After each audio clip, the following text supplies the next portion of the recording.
ကျွန်တော် channel မှာစာစင်တွေကိုအလေးတန်းနားထောင်ပေးနေကြတဲ့မိတ်ဆွေတို့အားလုံးမင်္ဂလာပါဗျာမိတ်ဆွေဟန်ကဒီကိုတောင်လာရဲလိမ့်မယ်လို့ကျွန်တော်မထင်ထားဘူးတကယ့်ကိုချီးကျူးဖို့ကောင်းတာပဲဟုရှူးဟူမျိုးရိုးအမည်ရှိသောလူငယ်ကလောင်ပြောင်တယ်လို့ပြောလိုက်သည်သူသည်လက်ကိုမြောက်ကငွေရောင်အလင်းတန်းတစ်ခုကိုပစ်လှလိုက်ရာသူရှိရှိကြောက်ရွံ့ကြီးမှဖုံးမှုအဖြစ်ကြေမွေးသွားသည်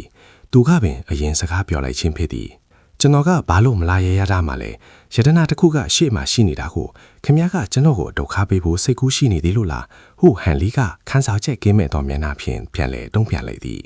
အစောပိုင်းကကြည်မွေးထားသောကြောက်ရွံ့ဤအကွင်းကြံများသည့်ရက်ပလင်ပေါ်တွင်အဖြူရောင်အလင်းတန်းညက်အတူမူလအတိုင်းပြန်လဲချစ်ပေါ်လာပြီးသူ၏ရွှေရောင်သားကြီးကိုကိုက်ဆွဲကကောင်းကင်ရန်သို့အလင်းတန်းတစ်ခုထွက်လာလိုက်ပြန်သည်ဟန်လီမှအနှဲငယ်အားတင်းသွားရသည်ဟန်လီ၏စကားကိုကြားလိုက်ရသောအခါချမ်းလာမြခင်ပင်၏အကြီးခဲကျဉ်ကြံသူကြီးရဲ့မျက်နှာတွင်တပ်ဖြတ်လိုသောအငွေအထများဖြတ်ပေးသွားသည်သူကတခုခုထပ်ပြောရန်ပြင်လိုက်စင်မှာပင်အဝေးရှိငွေတောင်ပန်ရက်ခါကအတောင်ပန်များကိုဖြန့်လိုက်ပြီးတီးငိမ်သွားပြောလိုက်သည်မင်းငါးပေါ်ထားတဲ့ရန်မျိုးကိုမင်းနေတာလားယတနာကငါးရှင်းနာရှိနေပေမဲ့မင်းနဲ့ငါရှားကကိစ္စကိုအရင်ရှင်းရမှာကိုငါစိတ်မရှိဘူးသူစကားပြောပြီးသည်နဲ့သူ၏ဘေးရှိချင်းစည်းခတ်သောတာရဲကြီးကတိုးတိုးလေးဟင်းလိုက်ရာ၎င်း၏ချင်းချောင်းမှုမှာထင်ရှားလာသည်အဲ့လိုလားဟန်လီကထိုစကားများကိုကြားရတော့လေအံ့ဩမရှိပဲရေမောလိုက်သည်ကွေလင်းကတပြင်းချကရှေ့သို့တက်လန်သည်ဟန်လီ၏ဘေးတွင်ရပ်လိုက်သည်ဤမင်ကွင်းကြောင့်ငွေတောင်ပန်ရက်ခါ၏မျက်နာထအနှင်းငယ်ပြောင်းလဲသွားသည်မိတ်ဆွေကွေဒါကဘာသဘောလဲမင်းကဘာလို့ဒီလူသားချင်းကြံသူနဲ့အတူတူရှိနေရတာလဲဘာသဘောလဲဟိုလားနင်တကယ်မသိတာလားဒါမှမဟုတ်မသိချင်ရောက်ဆောင်နေတာလားငါကနင်တို့ရဲ့အတုံးချတာကိုအတော့ခံရရပြီးပြီနင်တို့ကကိုယ့်ရဲ့အသက်အဆောင်ပြားကိုပဲဂယူးဆိုင်ပြီးငါရဲ့အသက်ရှင်သန်မှုကိုတော့လုံးဝဂယူးမဆိုင်ခဲ့ကြဘူးအခုငါရဲ့အသက်အဆောင်ပြားကတခြားလူလက်ထဲရောက်နေပြီးငါရဲ့အဝိညာဉ်ကိုမပြောက်ကွယ်စေချင်ရင်ငါမှအမင်းကိုနားခန့်ဖို့ကလွယ်လို့တခြားရွေးချယ်စရာမရှိတော့ဘူးဟူကွေလင်းကသူများ၏မျက်လုံးများတွင်ပြင်ချန်သောအလင်းတန်းများလက္ခဏာထည့်သွားပြီးအဝေးရှိငွေတောင်ပန်ရက်ခါကိုလက်ညှိုးထိုးကကျင်းဆွဲလိုက်တော်သည်ဤမင်ကွင်းကြောင့်ကျဉ်ကြံသူအလိုကိုမင်းတတ်သွားစေသည်ငွေတောင်ပန်ရက်ခါမှာအနှဲငယ်မျက်နှာပြတ်သွားပြီးသူ၏ဘေးတွင်ဟင်းဟောင်းနေသောချင်းစေးသားရေးကြီးမှလည်းချက်ချင်းပင်ပါဆိုင်ပစ်သွားတော်သည်ပြောရရင်ဤမိစ္ဆာသုံးကောင်မှာအတိတ်တွင်ကြီးမားသောသမိုင်းကြောင်းရှိခဲ့ကြပြီးအချင်းချင်းဆက်ဆံမှုရှိခဲ့ကြသည်အကယ်၍ဖြစ်နိုင်လင်ထိုမိစ္ဆာနှစ်ကောင်သည်ရုပ်ဆိုးသောအမျိုးသမီး၏အသက်အဆောင်ပြားကိုပြန်လည်ယူရောက်ပေးခြင်းကြပေလိမ့်မည်သို့တော်လည်းအခြေအနေမှာအလွန်ပင်ထူးခြားနေသည်သူတို့ကိုယ်တိုင်သူတို့ရဲ့အသက်အဆောင်ပြားများကိုပြန်လည်လူယူနိုင်ခဲ့ခြင်းမှာပင်အလွန်ကံကောင်းလာပြီးဖြစ်သည်ထို့ကြောင့်ကွေလင်း၏ကိစ္စကိုဂရုမစိုက်နိုင်တော့ပေထို့ပင်ဟန်လီမှာအလွန်ပင်လက်ချောက်ကနေပြေးတတ်ပူချစ်သည်သူသည်ယတနာကိုလက်ဝဲရသည်နဲ့ဒီကွိုင်းနဲ့ထွက်ပြေးသွားခဲ့သဖြင့်သူတို့မှလေးပါးစင်ကဲတာဘေးတိုင်းရဲ့ဆွမ်းအားအောက်တွင်ကိတ်မီနေခဲ့သည်ဟန်လီထွက်ပြေးသွားသည်ကိုကြည်နေယုံမှအပါဘာမှမတတ်နိုင်ခဲ့ကြပေမပူပါနဲ့မိတ်ဆွေကွေငါတို့နှစ်ယောက်ကမင်းရဲ့အသက်အဆောင်ပြားကိုပြန်ရအောင်ကူညီပေးပါမယ်ဟုငွေတောင်ပိုင်းရက်ခါကပြောလိုက်သည်သူမ၏မျက်နှာထားမှာချက်ချင်းပင်မူလာအတိုင်းပြန်ဖြစ်သွားပြီးဟန်လီကိုခတ်ထန်တော့ကြည့်ထင်စိုက်ကြည့်နေသည်အခုချိန်မှာဒါရီပြောနေလို့ဘာထူးမှလဲငါမှအခုနာခံဖို့ကလွယ်လို့တခြားလန့်မရှိဘူးအကယ်၍ငါနဲ့နင်တို့တိုက်ခိုက်ဖြစ်ခဲ့ရင်ငါကရက်ဆက်တယ်လို့တော့အပြစ်မတင်နဲ့ဟုကွေလင်းကသူမကိုစိုက်ကြည့်ရင်ပြန်ပြောလိုက်သည်ငွေတောင်ပိုင်းရခါကခါတတ်ပြုံးလိုက်ပြီးဘာမှထပ်မပြောတော့လေဟန်လီကိုမူဒေါသကြီးစိုက်ကြည့်နေစေပင်ဟန်လီမာမူစိတ်မလို့ရှားပဲသူ၏စိတ်ထဲတွင်ဆုံးဖြတ်ချက်တစ်ခုချလိုက်သည်အကယ်၍ငွေတောင်ပိုင်းရခါကသူ့ကိုတကယ်ပဲဒုက္ခပေးလာလင်းကွေလင်းကိုသာသူနဲ့ရင်ဆိုင်ခိုင်းရင်စဉ်းစားထားသည်မိတ်ဆွေဟန်မိစ္ဆာဘိုးကြီးချမ်းနဲ့တိုက်ကွဲကဘလို့ဖြစ်သွားလဲအဲ့ဒီမိစ္ဆာဘိုးကြီးကအခုထိပေါ်မလာသေးဘူးဆိုတော့သူကမိတ်ဆွေရဲ့လက်ထဲမှာပဲတည်ဆုံးသွားတာလားဟိုဝါရှန်ကိုင်းမှာမိုးတခင်မကရုတ်တရက်ချိုးသားစွာပြုံးလျက်မေးလိုက်သည်ဤစကားများကအခြားချင်းချမ်းသူများကိုလန့်သွားစေသည်ဒါဆိုမြောက်ဝင်ရိုးစွန်းအလင်းတန်းထဲကတိုက်ပွဲကိုချောင်းကြည့်နေတဲ့သူကသခင်မမောင်သခင်မရဲ့အမိကိုတီးပါစီဦးဟုထိုအမျိုးသမီးမကောင်းသောမေခွန်းကိုကြားလိုက်ရတော့အခါဟန်လီရဲ့မျက်လုံးများတွန်သွားသည်ထို့နောက်သူကသူမနဲ့သူမဘေးရှိလှပသောအမျိုးသမီးကိုကီးကတင်းငင်စွာမေးလိုက်သည်ဒီနေရာမှာမိတ်ဆွေဟန်တယောက်ပဲကျမတို့ကိုမတိတာထင်းတယ်ကျမကတောင်ဘက်နေဆက်ကဝါရှန်ကိုင်းကလာတာပါကျမကတော့ဒီဒေတာခံပါပဲမိတ်ဆွေဟန်ကတော့တော်လေးစိမ့်နေတယ်မိတ်ဆွေကကျမတို့တာချင်းကကြင့်ကြံသူမဟုတ်ဘူးလားမူတခိမကြီးခန္ဓာကိုယ်မှာလှုပ်ရှားသွားပြီးသူမကြီးတာမန်မျက်နှာတွင်ဆွေးဆောင်မှုတစ်ခုတိုးလာစီသည်တိုးတော့သူမကြီးမျက်ဝဲမျက်မှမူအေးဆက်လာသည် ကျွန်တော်ရဲ့နောက်ခံကအခုကိစ္စတွေနဲ့မဆိုင်ဘူးထင်ပါတယ်။ဒါပေမဲ့ကွန်းကွန်းနန်းတော်မှာရှိတော့ကတော့ခမရတို့မိတ်ဆွေနှစ်ယောက်စီကနေအတော်လေးဂီရုစိုက်ခံခဲ့ရပါတယ်။မိတ်ဆွေချမ်းနဲ့ကတော့ကျွန်တော်တို့အနေငယ်စမ်းသပ်တိုက်ခိုက်ခဲ့ကြရုံပါပဲ။ပြီးတော့လမ်းခွဲခဲ့ကြတယ်။ပါလဲမိတ်ဆွေချမ်းရောက်မလာဘူးလား။သူကကျွန်တော်ရှိကရောက်နေပြီလို့ထင်ထားတာဟုဟန်လီကမျက်နှာအမူအရာမပြတ်ပဲပေါ့ပေါ့ပါပါပင်ပြောလိုက်ရဘေးရန်ညနေတော့ကွေလေးမှာမြစ်လုံးပြူသွားပြီးဘာပြောရမှန်းမသိအောင်ဖြတ်သွားရသည်မူတခင်မမှာတန်တရာအချိုရှိနေတော့လေဟန်လီကနာမဲကျော်မိရှာဖို့ကြီးချမ်းကိုတကယ်ပဲထက်ခဲလိမ့်မည်ဟုသူမကိုယ်တိုင်ပဲမယုံကြည်နိုင်ပြီးထို့ကြောင့်ဟန်လီရဲ့မရင်းနေတော့အထေးကိုကြားပြီးတော့သူမကပါဆက်ကိုပိတ်ကပြုံးလိုက်ပြီးဘာမှထမပြောတော့ပြီအခြားမရင်းနေသောကျင့်ကြံသူများသည်လူများကအခုမှပေါ်လာသောဟန်လီကိုအာရုံစိုက်နေကြသည်ကိုမြင်သောအခါတယောက်ကိုတယောက်ကြည့်ကအနှဲငယ်နောက်ဆုတ်လိုက်သည့်မော်အစီရင်သေးရှိကြောက်ရွံ့များကိုတိုက်ခိုက်နေခြင်းကိုရပ်လိုက်ကြသည်ဝတ်စုံဖြူဝတ်ထားသောပညာရှိသူဖြစ်သည့်တန်ဒေတာအဆင့်ကျင့်ကြံသူတို့ကဟန်လီကိုကြည့်ကတိုးတိုးလေးပြောလိုက်သည်မိတ်ဆွေဒီမှာရှိတဲ့တခြားလူတွေနဲ့မိတ်ဆွေကြားမှာရန်ညိုးရီရှိနေပုံရတယ်ကျွန်တော်ကရဲမိသားစုရဲ့အကြီးကဲတယောက်ပါတာချင်းညုတ်ပြည့်မျိုးနွယ်ကိုတောင်းဝင်ယူထားတာပါမိတ်ဆွေအနေနဲ့ရဲမိသားစုနဲ့ပူးပေါင်းဖို့စိတ်ဝင်စားလားကျွန်တော်တို့ရဲမိသားစုကဒီဝိညာဉ်ရှိပါပေတန်းကိုပဲလိုချင်တာပါနန်းတော်ထဲကတခြားယတနာတွေအကုန်လုံးကမိတ်ဆွေပိုင်ပဲဘယ်လိုလဲဟန်လီအနေငယ်အားအတင်းသွားတော့လေသူ့ရဲ့မျက်နှာမှာခန်းစားခြင်းမရှိပဲပြတ်မဖြေသေးပဲ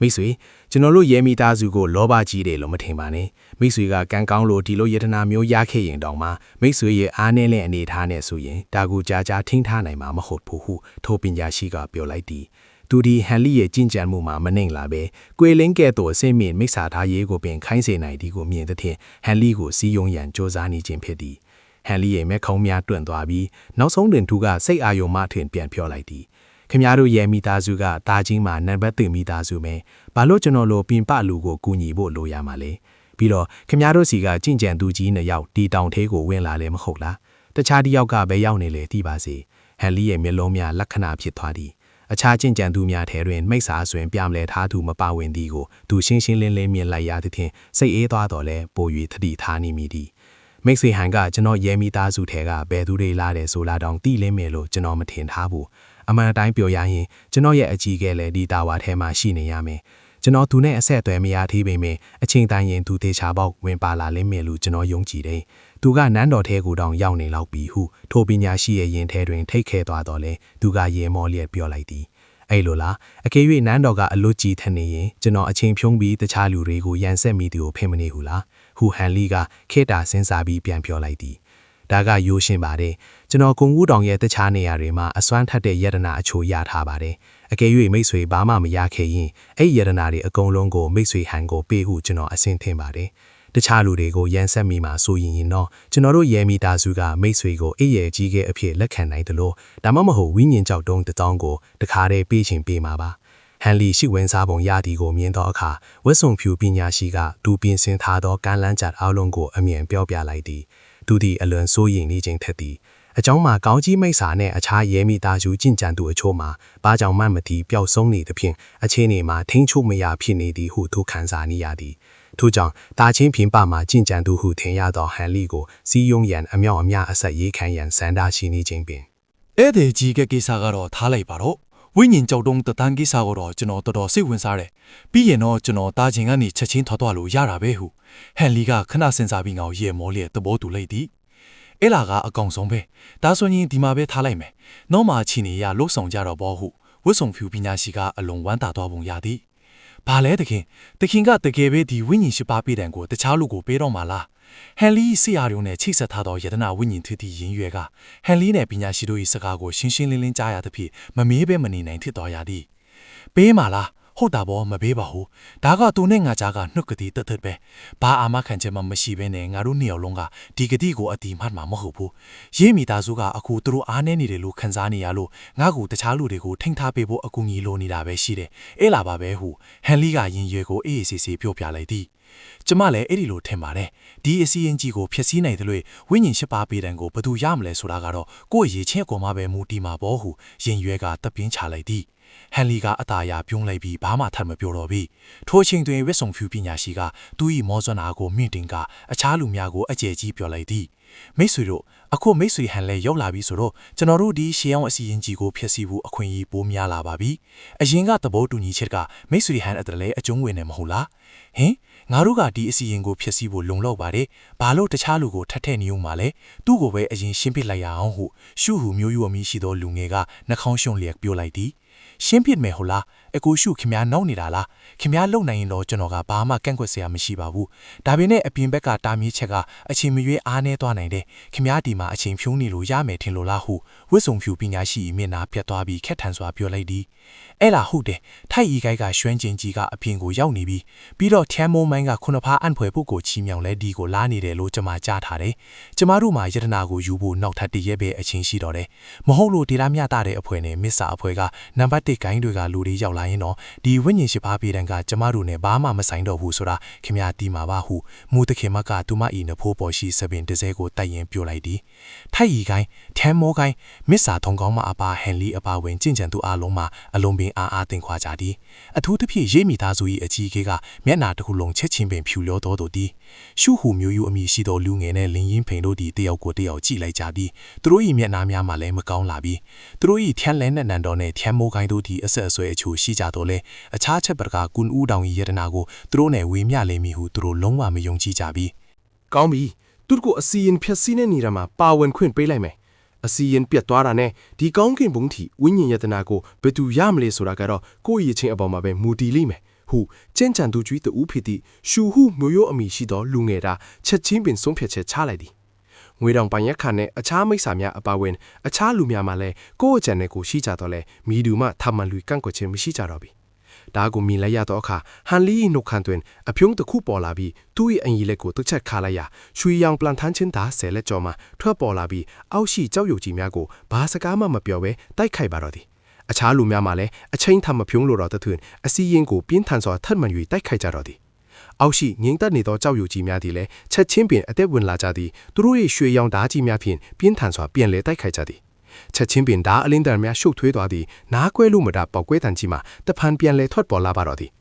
နန်းတော်ကိုဝင်းရံထားတဲ့အစီရင်ကြီးကိုလူတိုင်းတိုက်ခိုက်နေကြတဲ့အချိန်မှာတည်းဟွာရှန်ခိုင်းကအမျိုးသမီးချင်းချန်သူနှစ်ယောက်ဟာတိတ်တဆိတ်စကားပြောနေကြတာကိုဘယ်သူမှသတိမထားမိကြပါဘူးအမကြီးကျမတို့သူတို့ကိုဒီအစီရင်ချက်စီးဖို့တကယ်ပဲကူညီတင်လို့လားအဲ့ဒီရှန့်အဘိုးကြီးပြောခဲ့တဲ့ရှေးဟောင်းမိစာသူတော်စင်ဘိုးဘေးချိတ်ပိတ်ခံထားတဲ့နေရာကဒီနန်းတော်များဖြစ်နေမလားမဟုတ်ရင်ဝိညာဉ်ရှိပါပေတံကဘာလို့ဒီမှာပေါ်လာရမလားတို့လှပတဲ့အမျိုးသမီးကမူးသခင်မစီကိုအလိုဆိုးရင်တကြီးနဲ့စိတ်အာယုံကနေတဆင်လှမ်းမေးလိုက်ပါတယ်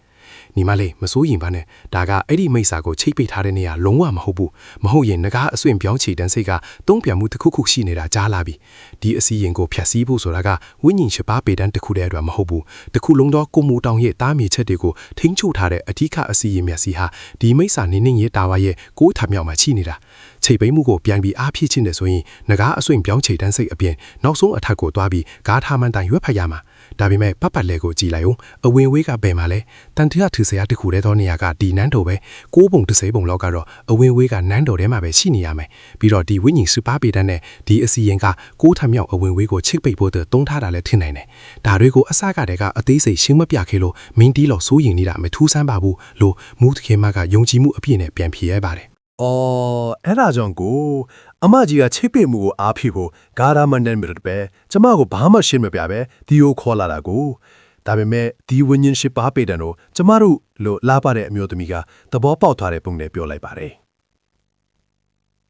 ဝိညာဉ်ရှိပါပေတံဆိုတာကတနည်းအားဖြင့်ပြောရင်ကျမတို့ဟွာရှန်ခန့်ရဲ့ဘိုးဘီတွေခြံထားခဲ့တဲ့ယတနာပဲဒါကိုကျမတို့နှစ်ယောက်ပြန်ယူတာကမှန်ကန်တဲ့ကိစ္စပဲလို့မူသခင်မကလာပါတဲ့အမျိုးသမီးစကားမဆုံးခင်မှာပဲကြားဖြတ်ပြောလိုက်ပါတယ်အဲ့ဒါကဟုတ်ပါတယ်ဒါပေမဲ့ကျမတို့နှစ်ယောက်တန်းနဲ့ဒီယတနာကိုလူယူဖို့ကခက်ခဲလိမ့်မယ်လို့ကျမစိုးရိမ်မိတယ်လို့လာပါတဲ့အမျိုးသမီးကပတ်ဝန်းကျင်ကကျင့်ကြံသူတွေနဲ့ငွေတောင်ပန်ရက်ခါလို့မိစာတွေကိုကြည့်ရင်တွင်းဆုပ်စွာနဲ့ပြန်ပြောပါတယ်အဲ့ဒါကတော့အတီးကြီးပြောလို့မရသေးဘူးမင်းလက်ထဲမှာရှိတဲ့လေးပါးတင်ကေတာပေတံဟာဝိညာဉ်စပါးပေတံကိုပုံတူကူးပြီးတွန်းလုထားတာဆိုတာမမေ့နဲ့ဘူးနောက်မှယတနာကိုလူကြတဲ့အချိန်မှာဒီပေတံကိုအသက်သွင်းလိုက်ရင်အံ့ဖွယ်အစွမ်းတွေပြနိုင်လိမ့်မယ်အဲ့ဒါမှမအောင်မရင်တော့ရှန်အကြီးရဲကအချိန်မရွေးရောက်လာနိုင်တယ်ဆိုတာမမေ့နဲ့ဒီကောင်းကင်ဘုံထိဝိညာဉ်ယတနာကိုဘယ်သူပဲရသွားနောက်ဆုံးတော့သူ့ကိုရိုးရိုးသေးသေးနဲ့ပေးရမှာပဲသူနဲ့ကျမတို့ဟွာရှန်းခိုင်နဲ့ပတ်ထမှုကိုကြည့်ရင်သူကကျမတို့ကိုအလေးနဲ့တောင်းဆိုလာခဲ့ရင်တောင်ဝိညာဉ်ရှပါးပေတဲ့ကိုမကေးနိုင်ရင်တောင်တခြားအကျိုးကျေးဇူးတွေအများကြီးပြန်ရမှာသိချတယ်လို့မူသခင်မကလိမ္မာပါနတ်တဲ့အရေးအယောင်နဲ့ပြောလိုက်ပါတယ် အဲ့ဒါလည်းဟုတ်တာပဲဒါပေမဲ့ကျမတို့တီလီပို့လောက်ခံလိုက်ရတဲ့ကြောက်ခန်းလေးကအနက်ရောင်တီလီပို့အစီရင်ကဘယ်ကိုပို့ပေးတာလဲအဲ့ဒီနေရာကရှေးရောက်မိတ်စာချိတ်ပိတ်ခံထားရတဲ့နေရာများလားကမ္မကောင်းတာကအဲ့ဒီတီလီပို့အစီရင်ကပြတ်နေတာပဲမဟုတ်ရင်ကျမတို့အရင်သွားပြီးစစ်ဆေးကြည့်လို့ရတာပေါ့လို့လာပါတဲ့အမျိုးသမီးကတခုခုကိုတတိယသွားပြီးစိုးရင်ကြည်မေ့လိုက်ပါတယ်ဘယ်သူသိမှလဲဖြစ်နိုင်တာပဲကျမတို့ကရဲ့မှတ်တမ်းတွေထဲမှာလဲရှေးရောက်မိတ်စာဘဲမှာချိတ်ပိတ်ခံထားရလေဆိုတာကိုဖော်ပြထားတာမရှိဘူးမိုးသခင်မကအန်အားသင့်သွားပြီးဒီတိုင်းပဲဖြေနိုင်ခဲ့ပါတယ်အမျိုးသမီးနှစ်ယောက်တိတ်တဆိတ်စကားပြောနေကြတဲ့အချိန်မှာပဲသူတို့ပြောနေတဲ့ရှေးရောက်မိတ်စာဘိုးဘေးဟာသူတို့နဲ့မလွားမကန်းကတခြားမောင်မိုက်တဲ့ဟင်းလင်းပင်တစ်ခုထဲမှာချိတ်ပိတ်မှုရဲ့လေးလာတဲ့တန်ကြိုးတွေကိုချိုးဖြတ်နေပြီဆိုတာသူတို့မသိကြပါဘူးနေကမြန်မာကြောက်စင်းကြပန်းလက်ဆွဲအမိတ်ပေးများနဲ့အနက်ရောင်ပူလင်းစားတဲ့မိတ်စာရတနာ၅ခုဟာခေါင်းနှစ်ယောက်ပါတဲ့ကြီးမားတဲ့ဝန်ပလွေကြီးရဲ့အပေါ်မှာပြောင်းဝဲနေပါတယ်။အဲ့ဒီရတနာတွေစီကနေအနက်ရောင်အလင်းသားတွေတက်လိုက်တဲ့ထွက်ပေါ်လာပြီးဝန်ပလွေကြီးရဲ့ခန္ဓာကိုယ်တွေကိုထိုးဖောက်ဝင်ရောက်သွားကသူ့ရဲ့မျက်နှာဖိန်တစ်ခုလုံးမှာကြောက်စရာကောင်းတဲ့မိတ်စာအလင်းတွေပြန့်နှံ့သွားစီပါတယ်။ဒါဟာဝန်ပလွေကြီးတဲ့ခန္ဓာကိုယ်ပေါ်ကအဆောင်လက်ဖွေတွေနဲ့တန်ကြိုးတွေကိုအတင်းအကျပ်တွန်းထုတ်လိုက်သလိုချက်သွားပြီးအဲ့ဒီအရာတွေဟာထူးဆန်းတဲ့အလင်းတွေနဲ့လက္ခဏာဖြစ်သွားပါတယ်။ကြည့်ရတာသူတို့ရဲ့မူလသားမြတ်ချက်တွေကအသက်ဝင်လာတဲ့ပုံပါပဲ။ ဒါပေမဲ့အန်အောစရာအကောင်ဆုံးမြင်ခွင့်ကဒါမဟုတ်ပါဘူး။ဝန်ပလွေကြီးကိုဝန်းညံထားတဲ့ဝါခွင်းရောင်ကျဲမှန်အမြောက်အများပါပဲ။အဲ့ဒီမန်တွေဟာတပြိုင်နက်တည်းတောင်ခါလာပြီးသူတို့စီကထွက်လာတဲ့ဝါခွင်းရောင်အလင်းတန်းတွေဟာအရင်ကထက်အစာပေါင်းများစွာပိုကြီးမားလာကသူတို့ရဲ့လောင်အိမ်ကြီးကိုဖျက်ဆီးလို့မရနိုင်လောက်အောင်တောင်အတင်းခိုင်မာသွားစေပါတယ်။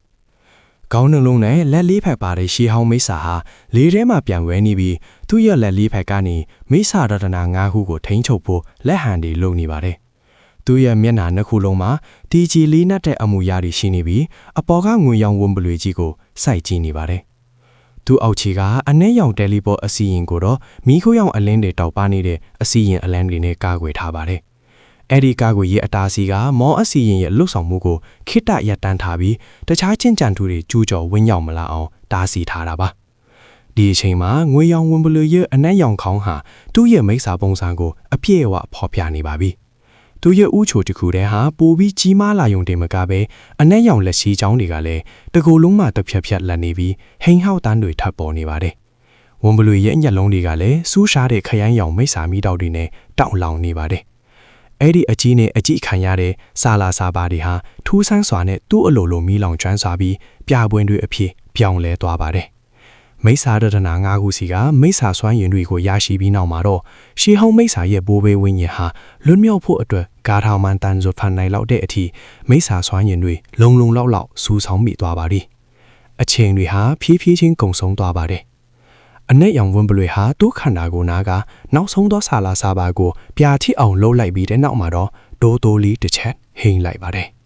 အနက်ရောင်အလင်းတွေကြားမှာသူ့ရဲ့အန်အိုးဆွေကောင်းသောခန္ဓာကိုယ်ဟာပိုပြီးတော့တောင်ကြီးမားလာပြီးကောင်းကင်နဲ့မြေကြီးကိုဖန်တီးနိုင်တဲ့နတ်ပူရတပါလိုမျိုးတစ်ခုလုံးသောဟင်းလင်းပင်ကြီးကိုပြည့်နှက်ထွားစေပါတယ်။ဝါခွင်းရောင်အလင်းတန်းတွေနဲ့လှုပ်ထားတဲ့လောင်အိမ်ကြီးဟာကြီးမားတဲ့ဝန်းပလွေကြီးကိုခဏလေးပဲထိန်းထားနိုင်ခဲ့တဲ့တန်ချိုးဟာအတင်းအကျပ်အချိုးခံလိုက်ရပါတယ်။ရားနဲ့ချီတဲ့ကြီးမန်းတွေဟာတပြိုင်နက်တည်းကွေးအပ်သွားပြီးဘာအမသားမှမကြံပဲပျောက်ကွေးသွားတဲ့ကျဲပွင့်လေးတွေအဖြစ်ပြောင်းလဲသွားပါတယ်။အရင်ကတော့တာမန်ပဲလို့ထင်ရတဲ့မဟာကျိုးကောင်းကင်တန်ချိုးဟာဝန်ပလွေကြီးရဲ့ခန့်လာကိုကြီးမားလာတာနဲ့အမျှသူကိုယ်တိုင်လည်းပိုးပြီးထူထဲကြီးမားလာကဝန်ပလွေကြီးကိုတင်းကြပ်ချီနှောင်ထားဆဲဖြစ်ပြီးလုံးဝလွတ်မပေးပါဘူး။ဒါအပြင်ဝန်ပလွေကြီးရဲ့ရုံးကန်မှုကြောင့်ထူထဲတဲ့တန်ချိုးမြင်နာပြင်းပေါ်မှာနိုးနီရောက်မိတော့အလွာတစ်ခုရွတ်တရက်တောင်လောင်လာပါတယ်။ အသားတွေလောင်ကျွမ်းတဲ့အနတ်ဟာတခုလုံးသောဟင်းလင်းပင်ကြီးထဲမှာချက်ချင်းပြည့်နှက်သွားပါတယ်။ဒီအဖြူရောင်မီးတောက်ဟာဝမ်ပလွေကြီးကိုကာကွယ်ထားတဲ့မိစ္ဆာအလင်းတွေကိုလစ်ချူရှူကီသူ့ရဲ့ငွေဖြူရောင်အမွေးတွေကိုတိုက်ရိုက်လောင်ကျွမ်းစေပါတယ်။ဝမ်ပလွေရဲ့အနက်ရောင်ခေါင်းပေါ်မှာအញ្ញမ်းကိုနာကျင်နေတဲ့အမူအရာပေါ်လာပါတယ်။ဒီမီးဟာတာမန်မီးမဟုတ်တာသိချပါတယ်။နိုးနဲ့ရောင်မီးတောက်ကိုမြင်လိုက်ရတဲ့အခါအောက်ကရှေးရောင်မိစ္ဆာရဲ့မျက်နှာမှာကြောက်ရွံ့တဲ့အရွေးအယောင်လေးတစ်ခုပေါ်လာပြီးသူကတိုးလေးရေရွက်လိုက်ပါတယ်။တန့်စင်သောရန်အယိုးဖြူမီးတောက် အဲ့ဒီရှေးခေတ်ကျင်ကြံသူတွေကဒီမိစ္ဆာမီးတောက်ကိုဒီတန်ကြိုးတွေမှာထည့်ထားလိမ့်မယ်လို့ငါမထင်ထားမိဘူးဒါကတော့ဒုက္ခပဲ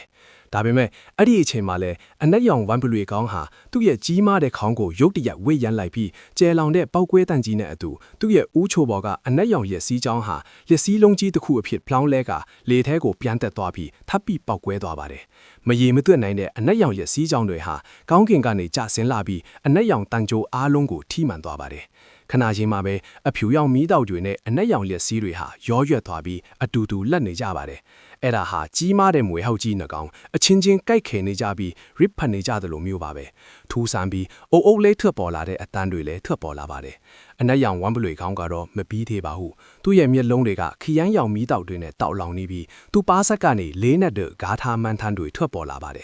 မောင်မဲပြီးဝေဝေဝါးဝါအလင်းတစ်ခုဟာအပြင်ဘက်ကိုပြတ်နှက်သွားပြီးသူဖြတ်တန်းသွားတဲ့နေရာတိုင်းမှာမြင်းမားတဲ့အနက်ရောင်လိုင်းဟုံကြီးတွေကိုဖန်တီးသွားပါတယ်အဝေးကထူးထဲပြီးအမိမတိတဲ့တားမြစ်ချက်တွေအားလုံးဟာလွင့်စင်သွားကြပါတယ်သူ့ရဲ့စွမ်းအားဟာတကယ်ကိုအံ့မခန်းပါပဲအောက်ကရှေးရောင်မင်းစာဟာဒီမြင်ကွင်းကိုမြင်လိုက်ရတော့သူ့မျက်နှာမှာဝမ်းတာတဲ့အရေးအယောင်လေးပေါ်လာပါတယ်ဒီသူတော်စင်ဘိုးဝေးရဲ့ခွဲထုတ်ထားတဲ့ဝိညာဉ်ဟာနှစ်ပေါင်းများစွာပိတ်မိနေခဲ့ပေမဲ့သူ့ရဲ့ထူးခဲတဲ့အစွမ်းတွေကတော့ပျောက်ကွယ်မသွားခဲ့ဘူးဆိုတာထင်ရှားပါတယ်သူမကြခင်မှာလွတ်မြောက်နိုင်တော့မှာပါကွမ်ဦးတောင်ရဲ့ချစ်ပိတ်ထားတဲ့အကွဲကြောင်းအဝင်ဝါမှာတော့လူရိတ်တွေလှုပ်ရှားနေကြပေမဲ့စူဝေးနေတဲ့ကျင့်ကြံသူအရေးတော်ကတော့တိုးမလာပါဘူးအရင်က1000ကျော်လောက်ရှိခဲ့ပေမဲ့အခုတော့200-300လောက်ပဲကျန်ပါတော့ဘူးထောဝက်ကျော်လောက်လျော့နေသွားတာပါဒါပေမဲ့အဝင်ဝရှေ့မှာတင်းပြင်းခွေထိုင်းနေတဲ့ရွှမ်းချင်းကြီးကတော့စိတ်အေးလက်အေးမရှိပါဘူးအဲ့ဒီအစားသူ့ရဲ့မျက်နှာဟာပိုပြီးတော့တောင်ဒီကြီးလေးနဲ့လာပါတယ်ဒါဟာဘာလို့လဲဆိုတော့ကြံနေတဲ့ဒီ200-300သောလူတွေဟာအမျိုးဒီအဆင့်ဒါမှမဟုတ်အဲ့ဒီထက်မြင့်တဲ့ကျင့်ကြံသူတွေဖြစ်နေလို့ပါတန်ဒေတာအဆင့်ကျင့်ကြံသူတွေတောင်30ကျော်လောက်ပါနေပါသေးတယ်အကယ်၍ထိုက်ရီခိုင်းရဲ့ကြီးမားတဲ့ခုံတင်းနဲ့ရွှန်ချင်းကြီးကိုကိုင်းဟာတန်ဒေတာအဆင့်မြင့်ကျင့်ကြံသူတယောက်မဟုတ်ခဲ့ရင်ဒီလူတွေအများကြီးဟာသူတို့နောက်ကအကွဲကြောင်းထဲကိုဝင်ဖို့ကြိုးစားတာကိုတားဆီးနိုင်မှာမဟုတ်ပါဘူးဒါတောင်မှထိုက်ရီခိုင်းရဲ့ဒီအကြီးကဲဟာကျင့်ကြံသူတွေကိုကြာကြာတားထားနိုင်မှာမဟုတ်ပါဘူးဘာလို့လဲဆိုတော့သူတို့ထဲမှာဂိုင်းကြီးတွေနဲ့အစွမ်းထက်တဲ့အင်အားစုတွေကအကြီးကဲတွေအများကြီးပါဝင်နေတော့ပါသူတို့ဟာထိုက်ရီခိုင်းတောင်မှလွယ်လွယ်နဲ့ရံမစဲရဲတဲ့အင်အားစုတွေဖြစ်ပါလေအကိုရွှန်ချင်းကြီးခမောက်ကျွန်တော်တို့ကိုဘလောက်အထိထတ်ဆောင်ခေါင်းကိုစိတ်ကူးထားတာလဲကျွန်တော်ကဒီကိုအချိန်ဖြုံးဖို့လာခဲ့တာမဟုတ်ဘူးနောက်ဆုံးတော့လူအုပ်ထဲကတယောက်ကစိတ်မရှိတော့ပဲရှေ့ကိုထွက်လာပါလေညီမြန်းနဲ့မျက်နှာနဲ့အဖိုးကြီးတယောက်ရှေ့ကိုထွက်လာတာပါသူဟာတကယ်တော့တန်တေတာအလဲလတ်အစင်ကျင့်ကြံသူတယောက်ဖြစ်ပါတယ် မိတ်ဆွေလောကျွန်တော်အရင်ကပြောခဲ့ပြီးပြီမဟုတ်လား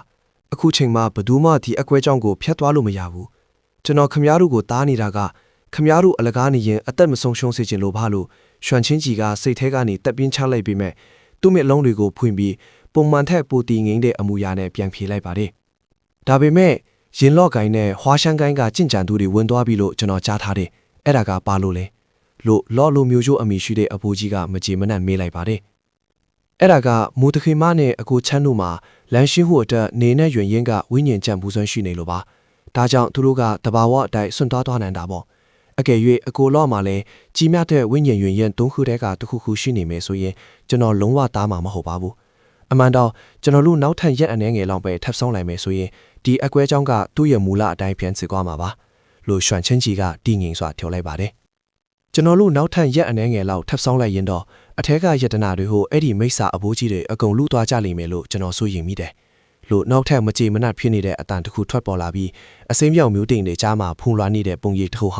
လူအုပ်နောက်ကနေပြန်ထွက်လာပါတယ်။အော်ပီလင်6ကမိတ်ဆွေယူလဲဒီကိုရောက်နေတာကိုရွှန်ချင်းကြီးကအဲ့ဒီပုံရိပ်ကိုမြင်လိုက်ရတော့မျက်မှောက်ကျုပ်သွားပါတယ်။ဒီလူဟာဘယ်ကိုင်းကြီးကမှမဟုတ်ပြီမဲ့သူ့ရဲ့အစိတ်ပညာတွေကတော့တခုလုံးသောတာချင်းမင်းဆက်မှာကြော်ကြားလာပါတယ်။သူဟာရွှန်ချင်းကြီးတောင်မှလွယ်လွယ်နဲ့ရင်မဆိုင်ချင်းတဲ့ဒုက္ခပေးတတ်တဲ့လူစားမျိုးပါ။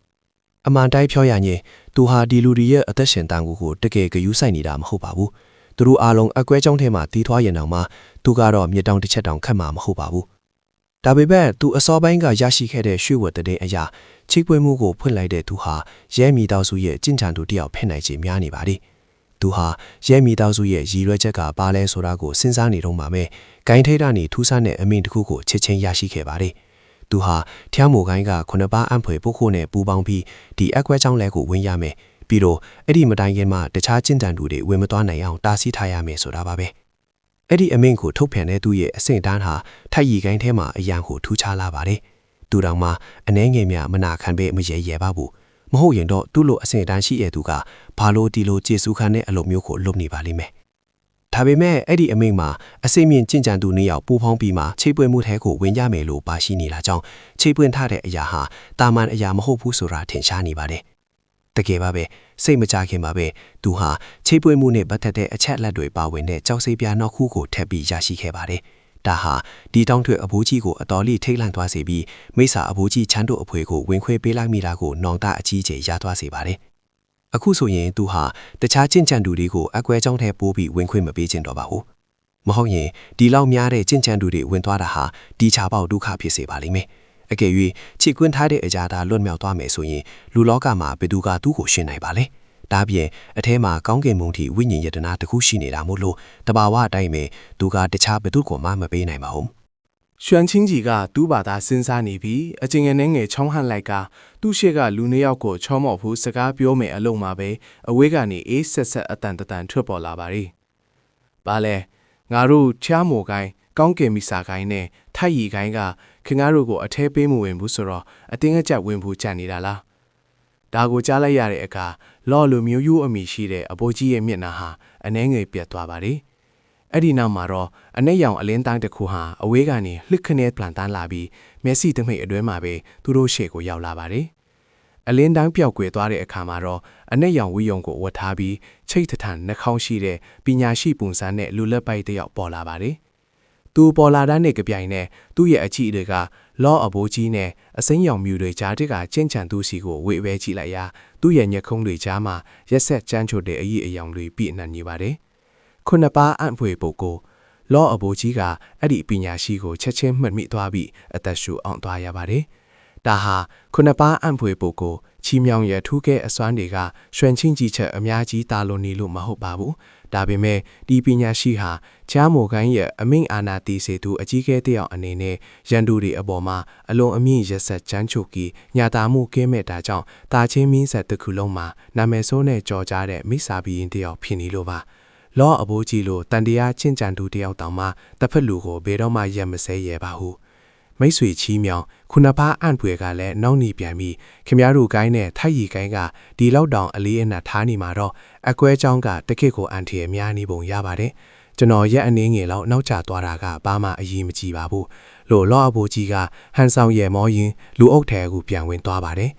အစင်းရောင်မျိုးတွေကြားထဲကကျင့်ချံသူကလည်းဘာမှမပြောဘဲလွှဲထွက်သွားပါတယ်ဒါပေမဲ့အနီးနားကတခြားကျင့်ကြံသူတွေကတော့တရားသောဘယ်နဲ့မိစ္ဆာဘက်ကနံပါတ်တကိုင်းကြီးနှစ်ခုပူးပေါင်းသွားတာကိုမြင်ပြီးတုံ့လို့ကုန်ကြပါတယ်။အခုဆိုရင်အတုံးဆုံးလူတောင်မှချိတ်ပိတ်ခံထားရတဲ့အရာဟာတေချာပေါက်ထူးခြားနေပြီဆိုတာတီးထွားကြပါပြီ။မဟုတ်ရင်ကိုင်းကြီးနှစ်ခုကဒီလောက်ပြက်ပြက်တာတာရက်တီးပါမလား။ဒါပေမဲ့ကိုင်းကြီးနှစ်ခုရဲ့ပူးပေါင်းအင်အားကအရင်ကြီးမားတာကြောင့်စမ်းရှိတွေနဲ့ကိုင်းငယ်လေးတွေကကျင့်ကြံသူတွေဟာဘာမှမပြောရဲကြပါဘူး။ကိုင်းလက်စားတွေကကျင့်ကြံသူတွေကလည်းအစဖော်ပြီးရန်ဆက်သူမချင်းချင်းကြပါဘူး။အဲ့ဒီအချိန်မှာပဲအဝေးကနေချားမိုကိုင်းကကျင့်ကြံသူ9ယောက်10ယောက်လောက်ထပ်ပြီးပြန်တက်လာကြပါတယ်။သူတို့အားလုံးဟာတန်တရားဆင့်ရှိတဲ့မိစာကျင့်ကြံသူတွေပါပဲ။ရောက်လာတာနဲ့တပလန်နဲ့သူတို့ဟာအစီရင်ပြားတွေနဲ့အလံတွေကိုထုတ်ယူလိုက်ပြီးခနာချင်းမှာပဲအားကောင်းတဲ့ကာကွယ်ရေးအစီရင်တစ်ခုကိုတိစောက်လိုက်ပါတယ်။အဲ့ဒီအစီရင်ကနေထူထဲတဲ့အဖြူရောင်မြူခိုးတွေကိုဖန်တီးလိုက်ပြီးအကွဲချောင်းအဝင်ကိုလုံးဝဖုံးကွယ်ပေးလိုက်ပါတယ်။ရွှန်ချင်းကြီးနဲ့ခုနှစ်ဖားအန်ဖွယ်ပုဂ္ဂိုလ်တို့ဟာအစီရင်ထဲကိုလက်ဝင်သွားကြပြီးဘာအစနာမှမချမ်းအောင်တောက်ကွယ်သွားကြပါတယ်။အကျိုးအမြတ်တစ်ခုခုရာနိုးနဲ့စောင့်နေကြတဲ့အနီးနားကဂိုင်းကြီးဂိုင်းငယ်အတီးတီးကချင့်ကြံသူတွေကတော့ကြောင်အဲနဲ့တယောက်ကိုတယောက်ကြည့်နေကြရပါတယ်။ရွှန်ချင်းကြီးဟာအစီရင်ရဲ့အလဲဘဟိုးကိုရောက်သွားတဲ့အခါတပြင်းတစ်ချက်ကိုအသာရချလိုက်ပြီးရက်တန်ကခုနှစ်ဖားအန်ဖွယ်ပုဂ္ဂိုလ်ကိုကြည့်ပြီးပြုံးလိုက်ပါတယ်။အကိုချီမြုံခုနှစ်ဖားအန်ဖွယ်ခင်ဗျားကကျွန်တော်ထင်ထားတာထက်အများကြီးပိုမြန်ရောက်လာတာပဲ။ဒါဟာတကယ်ကိုကန်ကောင်းပါတယ်။မဟုတ်ရင်ကျွန်တော်အဲ့ဒီကျင့်ကြံသူတွေကိုတားနိုင်မှာမဟုတ်ဘူး။ခင်ဗျားလိုကြော်ကြားတဲ့နာမည်ကြီးတယောက်ပဲသူတို့ကိုချုပ်လန်နိုင်မှာပါ။ငါကနာမည်ကြီးတာထက်နာမည်ဆိုးနဲ့ကြော်ကြားနေတယ်လို့ခင်ဗျားပြောချင်တာမဟုတ်လားလို့လူလက်ပိုင်းပညာရှိကဟန်ဆောင်ပြုံးနဲ့ပြန်ပြောပါတယ်။ဟာကျွန်တော်ကအဲ့လိုပဲတွေးပါမလဲ။ရွှန်ချင်းကြီးက6ကတ်နဲ့ရဲလိုက်ပါတယ်။ကဲထားလိုက်ပါတော့တခြားအကြောင်းတွေမပြောချင်အခုငါတို့နှစ်ယောက်လုံးကအမိညာလာခဲ့ကြတာဆိုတော့ငင်းလို့မရဘူးခုနကခင်ဗျားပြောနေတာကြားလိုက်တယ်ရင်လော့ဂိုင်းကလူတွေဝင်သွားပြီဆိုပဲအဲ့ဒီမိစ္ဆာအဘိုးကြီးချမ်းကိုတိုင်ရောက်နေတာလားမဟုတ်ရင်ခင်ဗျားကသူတို့ကိုဘာလို့ပေးဝင်လိုက်တာလဲလို့ပညာရှိကမင်းမောက်ကြုတ်ပြီးမေးပါတယ်ကျွန်တော်ရောက်တဲ့အချိန်မှာမိစ္ဆာအဘိုးကြီးချမ်းနဲ့စန်းချီအချို့ဟာချိတ်ပိတ်မှုထဲကိုဝင်သွားကြပြီး နောက်တော့ရင်လော့ကိုင်းနဲ့ထန်းလက်မဲခင်းပင်ကလူအချို့လည်းဝင်သွားကြတယ်သူတို့ထဲမှာတယောက်ကထန်းလက်မဲခင်းပင်ကမဟာဝိစာဆရာကြီးတယောက်ပဲအဲ့ဒီအချိန်တုန်းကဒီချိတ်ပေးမှုကဒီလောက်အရေးကြီးမှန်းကျွန်တော်မသိသေးလို့သူတို့ကိုပြက်ပြက်တသားမတားခဲ့မိဘူးလို့ရွှန်ချင်းကြီးရမျက်နှာဟာလည်းတီးကြည့်သွားပါတယ်ဒါပေမဲ့သူမိတ်သွားလို့ပဲလားတော့မထီဘူးဟွာရှန်ကန်ကအမျိုးသမီးနှစ်ယောက်အကြောင်းကိုတော့သူလုံးဝထဲ့မပြောခဲ့ပါဘူးဟောရဲမိသားစုကဒီလိုမျိုးလက်ကွက်ထုံးလိမ့်မယ်လို့ငါမထင်ထားဘူးကောင်းကင်ဘုံတီဝိညာဉ်ယတနာရဲ့အတုကိုအထင်ရှားပြပြီးငါတို့ကိုင်းတစ်ခုလုံးရဲ့အာယုံကိုဆွဲဆောင်ထားတဲ့အချိန်မှာတကယ်တမ်းကောင်းကင်ဘုံတီဝိညာဉ်ယတနာအစ်စ်ကိုတော့တိတ်တဆိယူဖို့စူးစမ်းနေတာပဲငါတို့သာရဲမိသားစုထဲမှာလူယုံတယောက်ကိုအကြာကြီးကနေကကျိုးမထည့်ထားခင်ရင်အခုထိမောင်ထဲမှာပဲကြံနေဦးမှာလို့ခုနှစ်ပါးအံဖွဲပုတ်ကိုကရက်စစ်တဲ့လေးတန်းနဲ့ပြောပါတယ် ကမကောင်းတာကရဲမိသားစုရဲ့ဒီတစ်ခါလှုပ်ရှားမှုကအယံကိုစိတ်ဆက်လွတ်နေအဲ့ဒီလူယုံကဒီသတင်းကိုကြိုတင်နေပေမဲ့အပြင်ကိုကြိုမပို့နိုင်ခဲ့ဘူးရှုပ်ထွေးနေတဲ့အချိန်ကြမှာသူတို့ရဲ့မော်အစီရင်အချို့ကိုဖျက်ဆီးပြီးထွက်ပြေးလာနိုင်ခဲ့တာမဟုတ်ရင်သတင်းသာစောစောရခဲ့ရင်သူတို့ကိုချိတ်ပိတ်မှုဖြုတ်ဖို့အခွင့်အရေးပေးမှာမဟုတ်ဘူးကောင်းကင်ဘုံထိယတနာကတကယ့်ကိုရှားပါပြီးမြဲအဲ့ဒီရှေးဟောင်းမိတ်စာသူတော်စင်ဘိုးဘေးရဲ့ခွဲထုတ်ထားတဲ့ဝိညာဉ်သာလွတ်သွားရင်တော့ရတာထဲဆုံးရှုံးတာကပိုများလိမ့်မယ်မိတ်စာအဘိုးကြီးချမ်းကအထင်းမှနေရာကျပြီဆိုတော့ချိတ်ပိတ်ထားတဲ့နေရာကိုရှားတွေ့သွားလောက်ပြီလို့ရှင်ချင်းကြီးကထပ်ပြင်းချပါတယ်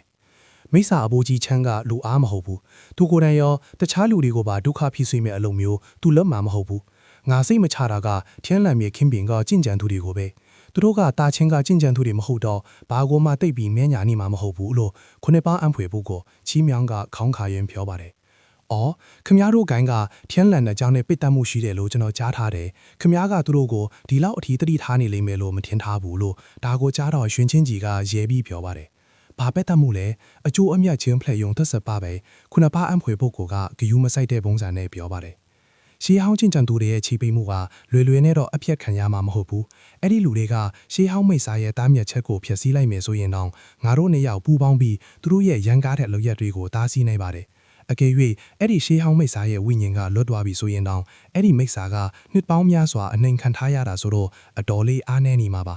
ငါတို့နှစ်ယောက်ရဲ့ပူးပေါင်းအားပြီးတော့ငါယူလာတဲ့မိတ်စာနေနှင်းရေကွင်းငါးကွင်းနဲ့ဆိုရင်သူ့ကိုပြန်နှိမ်နှင်းကိုလုံလောက်ပါတယ်လို့ခုနှစ်ပါးအံဖွယ်ပုဂ္ဂိုလ်ကဖြည်းဖြည်းချင်းပြောပါတယ်မိစ္ဆာနေနေရေကွင်းအဲ့ဒါကဝိညာဉ်လောကကလာတဲ့ရှေးဟောင်းမော်ယတနာတွေမဟုတ်လားမိစ္ဆာတွေကိုအချင်းချော့ဖို့အထူးထုံးတဲ့အရာတွေလေရွှင်ချင်းကြီးရဲ့အညက်လုံးတွေဟာအဲ့ဒီနာမည်ကိုကြားလာတဲ့ဝင်းကနေဖီဖာပါတယ်ဟုတ်တယ်ဒါတွေကရှေးဟောင်းမိစ္ဆာလောကကျူးကျော်စင်တုန်းကဝိညာဉ်လောကကကျင့်ကြံတို့တွေယူလာခဲ့တဲ့ယတနာတွေပဲအစစ်မြင်ရှေးဟောင်းမိစ္ဆာတွေကိုကင်တွယ်ဖို့အထူးလုပ်ထားတာချိတ်ပိတ်ခန်းထားရတဲ့အရာဒါရှေးဟောင်းမိစ္ဆာတူတော်စင်ဘိုးဘေးရဲ့ခွဲထုတ်ထားတဲ့ဝိညာဉ်ထင်းနေရင်တောင်မိစ္ဆာနေနေအေကွေငါးကွေနဲ့ဆိုရင်သူလိမ့်လိမ့်မားမားနဲ့အညံခံရမှာပဲလို့ခုနှစ်ပါးအံဖွေဖို့ကလောင်ပြုံးနဲ့ပြောပါတယ်ဒါဆိုရင်တော့ကောင်းတာပေါ့ကျွန်တော်ကဒီခီးစင်ရဲ့အန်ဒီရဲ့တွေကိုစိုးရိမ်နေတာမိတ်ဆွေချီမြောင်ကဒီလောက်တောင်အစင်းတင်ပြင်ထားသည့်ဒီလိုရှေးဟောင်းယတနာကိုတောင်စားတွေ့ထားလိမ့်မယ်လို့မထင်ထားဘူးရွှင်ချင်းကြီးရဲ့မျက်နှာဟာပြေလို့သွားပါတယ်ငါမှဒီလိုရှားဖားယတနာဘယ်ရှိပါမလဲဒီမေစာနေနေငယ်ကွင်းငါကူကဂိုင်းထဲကလူတယောက်ကအမိတ်နဲ့တူဖဲ့လိုက်တာပါခင်ဗျားလူထိုက်ဤဂိုင်းကတော့ရန်သူကိုခုခံဖို့ဘာယတနာမှပေးမလိုက်ဘူးလားပညာရှိကအဘိုးကြီးကိုမယူနိုင်တဲ့အကြည့်နိုင်ကြည့်ပြီးမေးပါတယ်ကျွန်တော်ကအရင်စလိုထွက်လာခဲ့ရတာဆိုတော့ဘာယတနာမှပြင်ဆင်ဖို့ချိန်မရလိုက်ဘူးဒါပေမဲ့ဒီတစ်ခါဖွင့်တဲ့အခါမှာကောင်းကင်သားကိုယူလာခဲ့ပါတယ်အဲ့ဒါကခင်ဗျားကိုကူညီပေးနိုင်လိမ့်မယ်လို့ထင်ပါတယ်ရွှန်ချင်းကြီးကခါတက်တင်ရင်ပြောပါတယ်ကောင်းကင်သားလားဒီယတနာကမိစ္ဆာတွေကိုကင်တွယ်ဖို့အသင့်တော်ဆုံးပဲပညာရှိကဒါကိုကြားတော့ကျေနပ်ထွားတဲ့ပုံစံနဲ့ခေါင်းရည်ပါတယ်ဒါပေမဲ့ကျွန်မတခုတော့နားမလည်သေးဘူးဂိုင်းတဲ့ကလူတယောက်စီကစရတယ်အဲ့ဒီမှာရှေးဟောင်းမိစ္ဆာကိုလုံးဝမလွဲမရှောင်တာမှလွဲလို့ဒဏ်ရာမပေးဖို့နဲ့ပြန်ပြီးချိတ်ပွေဖို့ပဲညွှန်ကြားထားတယ်ဒါကဘာကိုဆိုလိုလာလဲသူ့ကိုဖျက်ဆီးလိုက်တာကနောင်ရေးအတွက်ပုံမအေးဘူးလားလို့ရွှန်ချင်းကြီးကရွရက်မေးပါတယ်ဘယ်သူသိမှလဲငါရတဲ့အမင်းကလည်းဒီအတိုင်းပါလဲဒါပေမဲ့စဉ်းစားကြည့်ရင်အဲ့ဒီတုန်းကရှေးဟောင်းကျင့်ကြံသူတွေတောင်ဒီမိစ္ဆာကိုမတတ်ဖေဘူးဆိုတော့အထူးအချောင်းရင်းတစ်ခုခုရှိလို့နေမှာပေါ့ညွန်ကြားထားတဲ့အတိုင်းပဲလုပ်ကြတာပေါ့ပညာရှိကခဏစဉ်းစားပြီးလေးလေးနက်နက်ပြောပါတယ်မိတ်ဆွေပြောတာမှန်ပါတယ်ပြဿနာတွေထပ်မထီအောင်ငါတို့ဒုက္ခမရှာတာအကောင်းဆုံးပဲအကိုချီမြောက်ခမည်းဝိညာဉ်လေးပြန်ထွန်းချင်းယထာလုံးကိုယူလာလားမြန်ဝင်ကြရအောင်ရွှန်ချင်းကြီးကခေါင်းညိလိုက်ပြီးအကွေးကြောင်အဝင်ဝါကိုကြည့်ကပြောလိုက်ပါတယ်ပညာရှိကရဲလိုက်ပြီးသူ့ရဲ့အင်ဂျီလန်ကိုတစ်ချက်ခါလိုက်ရအနဲ့ရောင်အလင်းလုံးတစ်ခုတည်းကနေပြားချက်နဲ့အဝိုင်းပုံစံအရာတစ်ခုထွက်လာပါတယ်သူတို့နှစ်ယောက်ရှေ့မှာတပတ်လဲပြီးတဲ့နောက်အဲ့ဒီအရာဟာလေထဲမှာကြီးမားလာပြီးမျက်စိတမူအကင်းမှာပဲပေအတော်များများရှည်တဲ့ကြီးမားတဲ့လက်ခွန်ကြီးနဲ့တူတဲ့ဝိညာဉ်ယထာလုံးကြီးအဖြစ်ပြောင်းလဲသွားပါတယ် ဒါကိုမြင်တော့ရွှန်ချင်းကြီးကအတအရာပြုံးလိုက်ပါတယ်အဲ့ဒီနောက်မှာတော့ပညာရှိနဲ့ရွှန်ချင်းကြီးသူဟာသူတို့နဲ့အတူပါလာတဲ့ကြင်ကြံသူတွေကိုညွန်ကြားချက်ကချို့ပေးလိုက်ပြီးယထာလုံးတဲကိုဝင်သွားကြပါတယ်ယထာလုံးဟာအနက်ရောင်တက်တန်တစ်ခုအထိပြောင်းလဲသွားပြီးအကွေးကြောင်းတဲကိုတိုက်ရိုက်ပြန်ဝင်သွားပါတယ်ကျန်းခွန်တောင်ဟာထားချင်းမင်းဆက်ရဲ့ကြီးမြတ်တဲ့ဝိညာဉ်ကြောကြီး၄ခုတဲကတစ်ခုဖြစ်ပြီးတရားတော်လမ်းစဉ်ရဲ့နံပါတ်တီကိုင်းလို့တင်စားခံရတဲ့ထိုက်ရီကိုင်းဟာဒီတောင်တန်းထဲမှာပဲတည်ရှိပါတယ် ထိုင်ကိုင်းဟာကြင်ကြံချင်းလောက်ခါမှာနံပါတ်ကြီးကိုင်းအထိကြော်ကြလာပြီးချဲမှုခိုင်းနဲ့ဝါမှုချွန်ဝမ်းတို့လောက်ပဲသူ့ကိုအနေငယ်ရှင်နိုင်ပါလေဒါချင်းမင်းဆက်တစ်ခုလုံးမှာသူ့ကိုရှင်နိုင်သူမရှိပါဘူးဒါကြောင့်လဲမိုင်ပေါင်းတောင်းနဲ့ချီရှိလာတဲ့ကျန်းဝမ်တောင်တန်းတစ်ခုလုံးမှာရှိနေကြီးငယ်မရွေးဝိညာဉ်တောင်ရပေါင်းများစွာဟာထိုင်ကိုင်းရဲ့ထိန်းချုပ်မှုအောက်မှာရှိနေတာပါရေခဲဝိညာဉ်ချွန်ဝမ်းဆိုတာကတော့ဒီတောင်တန်းထဲမှာရှိတဲ့မထင်မရှားချွန်ဝမ်းလေးတစ်ခုပါဒီချွန်ဝမ်းဟာကနစ်ပတ်လုံးຫນွေဦးလိုတာယာနေတဲ့တခြားဝိညာဉ်တောင်တွေနဲ့မတူပဲကွဲပြားနေပါလေဝိညာဉ်စွာအင်းနေပါယုံနေမကောင်းတဲ့အေးဆက်လာရဲ့လေပြင်းတွေတိုက်ခတ်နေပြီးအယံကိုအေးဆက်လာပါတယ်ချွန်ဝမ်းတစ်ခုလုံးဟာထူထဲတဲ့ရေခဲနဲ့နင်းတွေဖုံးလွှမ်းနေပြီးတစ်နှစ်ပတ်လုံးကြည်လင်နေတတ်ပါတယ်တာမန်ကျင့်ကြံသူတွေဆိုရင်လွှဲတောက်မကြည့်မဲ့ဒီလိုလူသူကင်းမဲ့တဲ့နေရာဟာထိုင်ဤကိုင်းရဲ့တားမြစ်ထားတဲ့နေမြေအချူသေးကတစ်ခုခင်းနေပါတယ်တာမန်တပိတယ်ဆိုရင်ဒီချွန်ဝမ်းရဲ့နတ်မယ်ကိုတောင်မကြားဘူးကြပါဘူးအနာကဖြတ်သွားဖို့ဆိုတာကတော့ပိုးတောင်မဖြစ်နိုင်ပါဘူးဒီထူးဆန်းတဲ့နေရာဟာအဝင်ဝါမှာဖုံးကွယ်ထားတဲ့မြက်လက်အစီရင်ကလွယ်လို့တခြားဘာသာမြစ်ချက်မှမရှိသလိုထိုင်ဤကိုင်းကကြင့်ကြံသူတွေလည်းစောင့်ကြံနေတာမျိုးမရှိပါဘူးအမှန်တော့လွန်ခဲ့တဲ့နှစ်ပေါင်းရာနဲ့ချီကထဲကဒီချွန်ဝမ်းထဲကိုဘယ်သူမှအချင်းမချရဲကြပါဘူးအစစ်မြင့်အကြီးအကဲတွေရန်ဖန်ရန်ခါလာတတ်ပေမဲ့လည်းချွန်ဝမ်းအဖင်ဘက်ကနေရိုးရိုးတီတီစကိုင်းဖြိုးယုံပဲလှုပ်ကြပြီးအထဲကိုဝင်ဖို့တော့မဝဲအဲကြပါဘူးဒါပေမဲ့ဒီနေ့မှာတော့တောင်ဘက်နယ်ဆက်ကခုနှစ်ပါးအံဖွေပုံကိုနဲ့ရွှန်ချင်းကြီးကျုံချီးပိတ်ထားတဲ့အကွဲကြောင်းထဲကိုဝင်သွားတဲ့အချိန်မှာပဲယောဂါဒီပုံစံနဲ့မိခိုးရောင်ဝေယုံဝတ်ထားတဲ့အဘိုးကြီးတစ်ကောင်ဟာတရဲတဆေးတစ်ကောင်လိုချွေဝမ်းအဝင်ဝါမှာပေါ်လာပါတယ်။သူကအဝင်ဝါကမြက်လက်အစီရင်ကိုကြည့်ပြီးသူ့မျက်လုံးထဲမှာလောင်ပြောင်တဲ့အရေးရောင်တွေလက်ခနဲဖြစ်သွားပါတယ်။နှစ်ကြိမ်လောက်ချောင်းဟန်ပြီးနောက်မှာတော့သူဟာအစင်းရောင်အလင်းတန်းတစ်ခုအဖြစ်ပြောင်းလဲပြီးချွေဝမ်းထဲကိုပြောင်းဝင်သွားပါတယ်။အဝေဝါကမြက်လက်အစီရင်ကိုဘာမှမဟုတ်သလိုမျိုးဖြတ်ကျော်သွားလာပါခဏအကြာမှတော့ချွဲဝိုင်းရဲ့အဆုံးမှာအစင်းရောင်အလင်းပျောက်ကွယ်သွားပြီးအဘိုးကြီးပေါ်လာပါတယ်သူရှိကကြီးမားလာတဲ့ရေခဲနဲ့ရန်ကြီးကိုအေးဆက်ဆက်စိုက်ခီးနေရင်သူ့ရဲ့မျက်နှာဟာရုတ်တရက်ခတ်ထန်းသွားပြီးအေးဆက်ဆက်ပြောင်းလိုက်ပါတယ်ပိုင်ရဘိုးကြီးငါဒီမှာရှိနေတာကိုဒီရသားနဲ့ဘာလို့မင်းရဲ့အကောင့်ထဲမှာပုံနေပြီးငါ့ကိုထွန်မကြတာလဲအဘိုးကြီးရဲ့အစမ်းကတိတ်မကျဲပေမဲ့ခဏအကြာမှတော့ရေခဲချွဲဝိုင်းတစ်ခုလုံးမှာဟိမ့်ထွက်သွားပြီးမိုးချင်းတန်လိုမျိုးထက်ခါပဲ့တင်ထန်နေပါတယ်သူရှိကရေခဲနဲ့ရန်ကြီးဟာပြင်းထန်တုန်ခါသွားပြီးပြိုးကြတော်မယ်အတိုင်းဖြစ်နေပါတယ်။ဒါပေမဲ့မိခိုးရောင်ဝေယုံဝတ်အဘိုးကြီးကတော့ဘာမှမခက်သလိုပါပဲ။သူ့ရဲ့မျက်လုံးတွေကိုမွေးလိုက်ပြီးရေခဲနဲ့ရန်ရှိမှမလုံမရရန်နေပါတယ်။နှရှိုင်းလာတဲ့ရေခဲနဲ့ရန်ဒီစီကနေလေးနဲ့အတူပါလာတဲ့တပ်ပင်းချတန်ရှည်ကြီးတစ်ခုပဲ့တင်ထပ်သွားပါတယ်။မိတ်ဆွေဟူခမ ्या ကိုဒီကိုလာဖို့ဖိတ်ခဲ့တာမမှတ်မိဘူးနော်။ခမ ्या ကမိတ်စာကမ်းပါတောင်မှကြင်ကြံနေတာမဟုတ်ဘူးလား။ရေခဲဝိညာဉ်ကျွင်ဝမ်းကိုပါလာလို့တာလေမိခိုးရောင်ဝေယုံဝတ်အဘိုးကြီးကနှာခေါင်းရှုံလိုက်ပြီးမကြေမနက်နဲ့ပြောလိုက်ပါလေငါကတော့ဒီကိုလာချင်လို့လားဒါကကုန်းငူတောင်ကိစ္စကြောင့်ပဲတင်းငိန်တဲ့အတိုင်းတစ်ခုကပြန်ပြီးပဲ့တင်ထလာပါတယ်အော်ကုန်းငူတောင်ပါလားဒီကိစ္စကိုငါတို့တပည့်တွေကိုပဲလွှဲထားခဲ့ကြတာမဟုတ်လားပြောစရာဘာချန်သေးလို့လဲမိခိုးရောင်ဝေယုံဝတ်အဘိုးကြီးကစိတ်ပြက်လဲပြက်နဲ့ပြောပါတယ်အဲ့လောက်သားလွယ်ရင်ကောင်းမှာပေါ့ခမတိချင်မှတီးလိုက်မယ်အဲ့ဒီရှန့်အဘိုးကြီးကုန်းငူတောင်ပေါ်မှာဘေးတို့ခါနဲ့ဂျုံနေရပြီရှန့်အဘိုးကြီးဟုတ်လားခမတေချားလို့လားချာနေတဲ့အဘိုးကြီးတွေထဲမှာသူကငါတို့ကြားမှာအတန်မဆုံးပဲလေအဲ့ဒီအတန်ကမယုံကြည်နိုင်တယ်လို့မျိုးအော်ဟစ်လိုက်ပါတယ်မိခိုးရောင်ဝေယုံဝတ်အဘိုးကြီးကအေးဆက်ဆက်ပြန်ဖြေပါတယ်ငါကိုယ်တိုင်လည်းတိတ်တော့မတေချားဘူးဒါပဲနဲ့ဖုံးအဘိုးကြီးကသူ့ရဲ့ပြန်ထမ်းခြင်းသားနဲ့ငါးစီကိုတိုင်တရင်ပို့လာတာခမတီထားတင်တာကသူဟာအဲ့ဒီအဘိုးကြီးနဲ့အရန်ခင်းတဲ့တငယ်ချင်းတွေဖြစ်ပြီးသူတို့ကြားမှာမူလဝိညာဉ်ပလဲတွေအပြန်အလှန်လဲထားကြလားမကြသေးခင်မှာပဲကုန်းဦးတောင်ကလောကကြီးထဲကိုပြန်ပေါ်လာခဲ့တယ်ရှန့်အဘိုးကြီးကလည်းအဲ့ဒီနားမှာရှိနေတာနဲ့အထဲကိုဝင်သွားခဲ့တယ်ဒါပေမဲ့သူဝင်သွားပြီးသိမကြခင်မှာပဲသူ့ရဲ့မူလဝိညာဉ်ပလဲကမိန်သွားတယ်သူဟာပြင်းထန်တန်ရာရနေတာမဟုတ်ရင်တခုခုရဲ့သားမိချက်ထဲမှာပိတ်မိနေတာသိရမယ်ဘယ်လိုဖြစ်သူအခြေအနေမကောက်တာတော့အမှန်ပဲ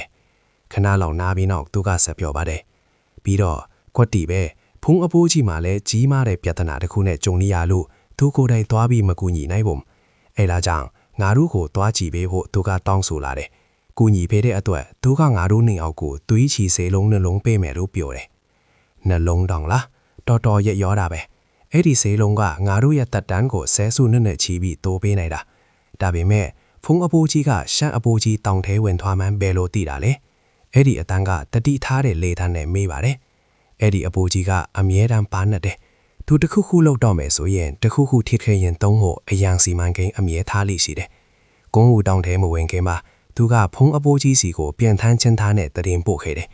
သူ့ရဲ့ကြိုတင်ပြင်ဆင်မှုကအလောက်ထက်သွားပုံရပြီးအခုတော့ငါတို့ကသူ့ကိုသွားခဲ့ရမှာပေါ့ဘယ်လိုလဲမိတ်ဆွေပိုင်ရောလိုက်ကြည့်ဖို့စိတ်ဝင်စားလားငါတို့ဘာသာငါတို့အဲ့ဒီဆေးလုံးတွေကိုဖော်ဆက်ဖို့ဆိုရင်အချိန်အများကြီးယူရမှာလေလို့အဖိုးကြီးကမြူဆွဲတဲ့စကားပြောလိုက်ပါအဲ့ဒီနောက်မှာတော့အတန်ကစဉ်းစားနေပုံနဲ့ခဏငြိမ်သွားတယ်တိတ်မကြခင်မှာပဲသူကပြောပါတယ်ငါတော့မလိုက်တော့ဘူးခမည်းပဲသွားပါငါတော့မလိုက်ဘူးဘာလဲသွေးချီစိတ်လုံးကခမည်းကိုတကယ်ပဲမဆွဲဆောင်နိုင်ဘူးလားအဘိုးကြီးကအံ့တော်တကြီးမေးပါတယ်အဲ့ဒီအတန်ကအေးဆက်ဆက်ပြန်ဖြေပါတယ်ဆွဲဆောင်တာကတော့ဆွဲဆောင်တာပေါ့ဒါပေမဲ့ငါကြုံတွေ့ရမယ့်အရာကစွန်းစားရကြိုးမနှက်မှာကိုငါကြောက်တယ်ဘာကိုဆိုလိုတာလဲအဲ့ဒီမိစ္ဆာကတကယ်ပဲလွတ်မြောက်သွားပြီဆိုရင်တော့မှငါတို့နှစ်ယောက်လွတ်တွဲလိုက်ရင်ကြောက်စရာဘာမှမရှိပါဘူးဘာကိုကြောက်ရမှာလဲအရှင်ကဘလောက်ပဲကြမ်းခဲနှစ်ပေါင်းများစွာအနှိမ်ခံထားရတာဆိုတော့သူ့ရဲ့အစွမ်းတွေကငါတို့ထဲတိတ်မတာတော့ပါဘူးသူဟာရှေးခေတ်တုန်းကလိုလူလောကထဲမှာဟင်းလင်းပင်တန့်စင်ခြင်းအစိမ့်အစွမ်းတွေကိုသုံးပြီးဗိုလ်ကျဆူမှုနိုင်မှာမဟုတ်တော့ဘူးဒါဆိုဘာလို့မသွားတာလဲအဘိုးကြီးကမျက်မှောင်ကျလိုက်ပါတယ်အကယ်၍ငါသာမီးအစီအနေစည်းသီးကိုမစားထားမိရင်သွားဖဲ့မှာပါဒါပေမဲ့အခုငါကအဲ့ဒီအသီးကိုသုံးပြီးငါရဲ့ကြင်ကြံမှုအသားအစီးကိုဖောက်ထွက်ဖို့လုပ်နေတာဘလို့အပြောင်းလဲလေးပဲဖြစ်ဖြစ်ငါဒီအခွင့်အရေးကိုအဆုံးရှုံးမခံနိုင်ဘူးအဘိုးကြီးရဲ့မျက်နှာမှာထိတ်လန့်သွားတဲ့အမူအရာပေါ်လာပါတယ်ခမည်းရခဲ့တဲ့ဝိညာဉ်ပစ္စည်းကခမည်းအဲ့ဒါကိုတိုက်ရိုက်စားလိုက်တာလားဒါပေါ်အဲ့ဒါမှလုံလောက်တဲ့မီးဝိညာဉ်စွမ်းအားကိုရမှာလေအဖိုးကြီးရဲ့မျက်လုံးထဲမှာအလင်းတစ်ခုလက်သွားပြီးသူကစိတ်ပြက်လက်ပြက်ဖြိုးပါတယ်ခမည်းတကယ်လှုပ်လိုက်တာပဲအဲ့ဒီအသီးရဲ့ဝိညာဉ်စွမ်းအားကဆေးလုံးအထစ်မဖော်ဆက်ပဲစားရင်အရန်ပြင်းထန်တယ်ဆိုတာမသိဘူးလားအဲ့လာကခမည်းခန္ဓာကိုယ်တွေကမော်စွမ်းအားတွေကိုမီးလောင်ကျွမ်းစေဖို့လုံလောက်တယ်ငါတို့နောက်ဆုံးတွေ့တုန်းကအဲ့ဒီအန်ဒီရတွေကိုငါတို့တော်တော်လေးသိခဲ့ကြတယ်မဟုတ်လားငါကောင်းကောင်းသိပါတယ်ဒါပေမဲ့ငါသာဒီစွန့်စားမှုကိုမလုပ်ရင်ဒီရေးခဲနေရန်တွေကြားမှာပဲငါသေးသွားလိမ့်မယ်ဒါမှမဟုတ်ရှန့်ခပူးကြီးနဲ့ဖုံအပူးကြီးတို့လိုပဲငါရဲ့ကြီးမားတဲ့အစွမ်းတွေကိုစွန့်လွတ်ပြီးလူအလိုလိုဟန်ဆောင်နေရလိမ့်မယ်အစစ်နှိမ်ကြင်ကြံသူတွေကြားမှာယောနော်နေပြီးမော်စွမ်းအားတွေအများကြီးသုံးရင်အသက်အန္တရာယ်ရှိမှာကိုကြောက်နေရလိမ့်မယ်လို့အဲ့ဒီအတန်းကလောင်ပြောင်းတဲ့လေးထန်နဲ့ပြောပါတယ်အကိုကန်ရဲ့စကားတွေကနည်းနည်းတော့ကြမ်းတမ်းလွန်းတယ်သူတို့ကအရင်တုန်းကဝိညာဉ်လောကကြင်ကြံသူတွေဒီလောကတွေကိုဆင်းလာဖို့တုံးခဲ့တဲ့ပြောင်းပြန်ဝိညာဉ်ဆန်းရည်လမ်းကြောင်းတွေကိုရှာဖို့အတွက်အဲ့လိုလုပ်နေကြတာနတ်ဘုရားအသွင်ပြောင်းအစစ်မြင့်ကိုမရောက်ဘဲနဲ့တော့ငါတို့ကဝိညာဉ်လောကကိုတက်လန်းဖို့ဒီလမ်းကြောင်းတွေကိုသုံးရမှာပဲ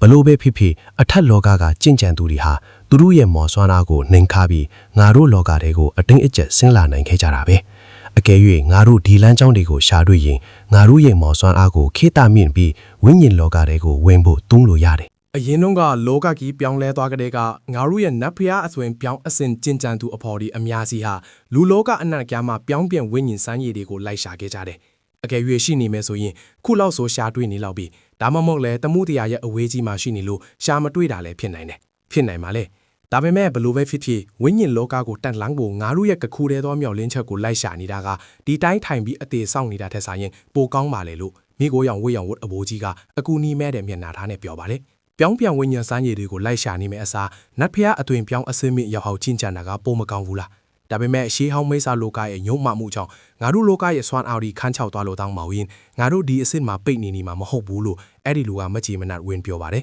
်သူတို့ဆဲနေလို့လည်းဘာမှမထူးပါဘူးအကိုပိုင်အဘိုးကြီးကစိတ်မကောင်းစွာနဲ့ပြောပါတယ်ရှေးခေတ်တုန်းကနောက်ဆုံးဝိညာဉ်လောကကိုတက်လှမ်းသွားနိုင်ခဲ့တဲ့သူဒီပြီးရင်နောက်ထပ်ကျင့်ကြံသူအရောက်နတ်ဖျားအသွင်ပြောင်းအစင်းမြင့်ကိုရောက်ပြီးတက်လှမ်းနိုင်ဖို့ကအချင်းအတော်ကြအောင်ပါရောက်ခဲ့ရင်တောင်ရှေးခေတ်တုန်းကလည်းရွှေရင်အရေးတွက်ကအရင်နဲလိမယ်မကြသေးခင်ကအခြေအနေကပို့တောင်ဆိုးလာသေးတယ်နှစ်ပေါင်း1000နီးမားအတွင်းမှာကျင်းကြံသူတယောက်တောင်ဝိညာဉ်လောကကိုမတက်လှမ်းနိုင်ခဲ့ဘူးတယောက်မှာနော်ဖုံးအဖိုးကြီးတို့ကပြောင်းပြန်ဝိညာဉ်စံကြီးကိုရှာဖို့အပေါ်မှာဘာလို့အားကိုးနေကြလဲဆိုတာမထူးဆန်းပါဘူးသူတို့လှုပ်ချင်တာလှုပ်ပါစေငါကတော့တကားပိတ်ကျင်းကြံနေတော့မယ်ငါတို့စကားကိုဒီမှာပဲအဆုံးသတ်ကြအောင်ငါဘာလုပ်မယ်ဆိုတာခမရသိပြီးသားပဲဖုံးအဖိုးကြီးရဲ့တောင်းဆိုမှုကိုညင်လိုက်ပါဒါမှမဟုတ်ခမရဘာသာခမရပဲသွားပါခမရကိုကိုယ်တိုင်လိုက်မပို့နိုင်တာခွင့်လွတ်ပါနောက်ပိုင်းမှာငါတပည့်ဒီကိုဒီကျွင်းဝမ်းကိုပိတ်ထားဖို့ငါခိုင်းထားမယ်ငါအဲ့ဒီအသီးကိုအပြည့်အဝတန့်စင်ပြီးမှပဲဘယ်သူကိုမဆိုတွေ့မယ်တခြားလူတွေကိုလည်းတရင်ပေးလိုက်အောင် အဲ့ဒီနောက်မှာတော့အတန်ကရောက်သွားပြီးပတ်ဝန်းကျင်တစ်ခုလုံးတိတ်ဆိတ်သွားပါတယ်အဘိုးကြီးနာစိတ်ပြက်လက်ပြက်မျက်နှာထားနဲ့ရေခဲနဲ့ရနားမှာခဏလောက်ထပ်နေပြီးမှမြေပြင်ကိုခြေထောက်နဲ့တခြားဆောင်းလိုက်ပါတယ်သွေးချီစေးလုံးနှလုံးထဆိုရင်ငါတစ်ချိန်တော့စွန့်စားရကြိုးနတ်ပါတယ်အပေါ်ရမဲ့တတနစ်အရာကငါရဲ့မူလအစီအနစ်ဆုံးရှုံးမှုကိုကာမိတာထက်တောင်ပိုပါထိတယ်လို့တိုးတိုးလေးရေရွတ်ပြီးတော့သူ့ခန္ဓာကိုယ်ဟာအစိမ်းရောင်အလင်းတွေတောက်လာပြီးရေခဲကျွင်ဝမ်းထံကနေပြန်ထွက်သွားပါတယ် မိစ္ဆာနေနေရေးတာဝါရဲ့ရှစ်ထက်မြောက်မှာရှိတဲ့နန်းတော်ရှိမှာဟန်လီဟာအမူအရာခင်းမဲ့စွာနဲ့သူ့လက်တွေကိုဂါထာမန်တန်ပုံစံလောက်လိုက်ပြီးသူ့ရဲ့ပြန်ထန်းချင်းသားဓာတ်စင်ပေါင်းများစွာကိုပေါင်းစည်းလိုက်ပါတယ်ဓာတ်တွေစီကနေကျဲလောင်တဲ့မီဟဲထန်တွေထွက်ပေါ်လာပြီးချက်ချင်းဆိုသလိုပေ30လောက်ရှိတဲ့ဓာမကြီးတစ်ခုအဖြစ်ပြောင်းလဲသွားကနန်းတော်စီကိုရွှေအောင်အလင်းတွေနဲ့ခုတ်ချလိုက်ပါတယ်ကျဲလောင်တဲ့ပောက်ကွဲထန်ကြီးနဲ့အတူဓာတ်ဟာကြောက်စိမ့်ဖြူရုပ်တုတစ်ခုကိုဖြတ်ပြီးခုတ်ချလိုက်ရအဲ့ဒီရုပ်တုဟာဖုံမုံလေးအဖြစ်ကြေမွားသွားပါတယ်သူ့ရဲ့ကြံကျွေးတဲ့အပိုင်းအစားလေးတွေဟာအနှဲငယ်လွတ်ခါသွားပြီးနောက်မှာတော့ငြိမ်သက်သွားပါတယ်ဟန်လီကအตาအရာခေါင်းငိမ်လိုက်ပြီးသူ့ရဲ့ဓာတ်ကိုပြန်လာဖို့အမိန့်ပေးလိုက်ပါတယ်ဒါဟာသူလုံးဝဖြစ်စည်းလိုက်တဲ့စတုထမ်းမြောက်ရုပ်တုပါတယ်နန်းတော်ပတ်ပတ်လေးကအစီရင်ကြီးကရုပ်တုတွေကိုမတေနိုင်အောင်လုပ်ပေးထားပုံရပေမဲ့တကယ်တမ်းမှာတော့အကျင့်အနှဲငယ်ပြင်းပြင်းထန်ထန်ကြေမွားထွာပြီးတဲ့နောက်မှာတော့သူတို့ဟာပြန်လဲအသက်မဝင်လာတော့ပါဘူးဒါပေမဲ့ဒါဟာတန်တေသောချင်းကြံသူအများဖျားကအစီရင်ကိုတပြိုင်နက်တည်းတိုက်ခိုက်မှသာဖြစ်နိုင်တာပါအကယ်၍လူအနှဲငယ်ပဲဆိုရင်တော့အစီရင်ကိုလုံးဝဖျက်ဆီးဖို့အတွက်မော်စွမ်းအားတွေအများကြီးကုံဆုံးသွားမှာဖြစ်ပါတယ်။ကြောက်ရွံ့တူတွေခိုက်ထားတဲ့ရွှေရောင်ဓာတ်ကွီးတွေနဲ့ပတ်သက်ရင်တော့အဲ့ဒါကိုဘယ်ပစ္စည်းနဲ့လုပ်ထားလဲဆိုတာတူမသိပါဘူး။အဲ့ဒီဓာတ်တွေကအရန်ထက်ယုံတင်မကားပဲမိစ္ဆာနေနေနဲ့ဂုံတက်တီတွေလည်းရှိနေပါတယ်။ဒါပေမဲ့သူ့ရဲ့အာယုံကိုအထူးဆွဲဆောင်တာကတော့အဲ့ဒီဓာတ်ကွီးတွေကနေထွက်ပေါ်လာတဲ့အလေးနန်းတွေပါပဲ။မိစ္ဆာနီးလန်းတွေကိုကျင့်ကြံတဲ့သူတွေဆိုရင်အဲ့ဒီနားကိုတော့မကတ်ရဲကြပါဘူး။ဘာလို့လဲဆိုတော့အဲ့ဒီအလင်းတန်းတွေကမိစ္ဆာချီတွေကိုလေထဲမှာဖြတ်တန်းသလိုမျိုးလွယ်ကူကူထိုးဖောက်နိုင်လို့ပါအထဲကိုဝင်ကျင်တဲ့သူတွေရှိလာရင်တော့ရုပ်တုတွေကအပြင်ဘက်ကလူတွေကိုလစ်ရှူရှူပြီးကျူးကျော်ဝင်ရောက်လာသူရှိတဲ့ဘက်ကိုပေါင်းစည်းတိုက်ခိုက်မှုတွေတပြိုင်တည်းတည်းလိုကြပါတယ်အဲ့ဒီတိုက်ခိုက်မှုကဘယ်တောင်းကမှရှောင်လို့မရအောင်လွှမ်းခြုံထားတာကြောင့်ကျူးကျော်သူတွေဟာနောက်ကိုပြန်ဆုတ်ပြေးကြရပါတယ်ကြည်ရတာဒီမော်အစီရင်ဟာတားမြစ်ချက်အမျိုးမျိုးကိုထပ်ဆင်ထားတာဖြစ်ပုံရပါတယ်။အဓိကအစီပိုင်းကိုဖျက်ဆီးလိုက်ရင်တောင်သူတို့ချက်ချင်းအထဲကိုပြေးဝင်နိုင်မှာမဟုတ်ပါဘူး။ဒါကြောင့်လဲဘယ်သူမှဒီဆွန့်စားမှုကိုမလုပ်ကြပဲအနာကရုပ်တုတွေကိုပဲတိုက်ခိုက်နေကြတာပါ။အဲ့ဒီရုပ်တုတွေအကုန်ဖျက်ဆီးထားပြီးရင်တော့အစီရင်ရဲ့ကြံတဲ့အစီပိုင်းတွေကိုအားစိုက်စရာတိတ်မလို့ပဲဖျက်ဆီးနိုင်မှာဖြစ်ပါတယ်။ဟန်လီဟာဒူရှေကရုပ်တုကိုတိုက်ခိုက်ပြီးတဲ့နောက်မှာတော့ရုပ်တရက်မျက်မှောင်ကျုပ်ပြီးပတ်ပတ်လီကိုကြည့်လိုက်ပါတယ်။လှုပ်ရှားနေသေးတဲ့ရုပ်တိရုပ်အနှဲငယ်ကိုပဲသူတွေ့ရပါတယ်။သူအဲ့လိုတွေးနေတော့မှပဲရင်ရွေးကသူ့ရဲ့စိတ်ထဲမှာရုပ်တရက်အော်ဟစ်လိုက်ပြီးနာကျင်စွာနဲ့စိတ်ကြီးတငင်ငိုကြွေးပါတော့ပါတယ်။သူထိတ်လန့်သွားပြီးမမေးဘဲမနေနိုင်တော့ပါဘူး။ဘာဖြစ်တာလဲတခုခုမားနေလို့လား။သူ့အတန်မှာစိုးရိမ်တဲ့အရေးအယောင်တွေပါဝင်နေပါတယ်။အဲ့ဒါအရေးမကြီးပါဘူး။နန်းတော်တဲကတခုခုကနှိုးထားလာပြီးအဲ့ဒါကကျမကိုအရန်ထူးဆန်းပြီးအရေးကြီးရဲ့ခံစားချက်မျိုးပေးနေလေအဲ့ဒါကရင်းနှီးနေသလိုပဲကျမခေါင်းကိုက်လိုက်တာအဲ့ဒီစကားအနှဲငယ်ကိုအတင်းအကျပ်ဖျော်ပြီးတဲ့နောက်မှာတော့ရင်ရွေ့ဟာညင်းညူနေရုံလို့ဘာမှမတတ်နိုင်တော့ပါဘူး ဗီဒီယိုကတော့ဒီလောက်ပါပဲ channel လေးကိုလည်း like and subscribe လေးလုပ်ခဲ့ဖို့မမေ့နဲ့နော်ဒါဆိုနောက်ထပ်အပိုင်းဒီကြမှာပြန်လည်ဆုံးတွေ့ကြပါမယ်ဗျာ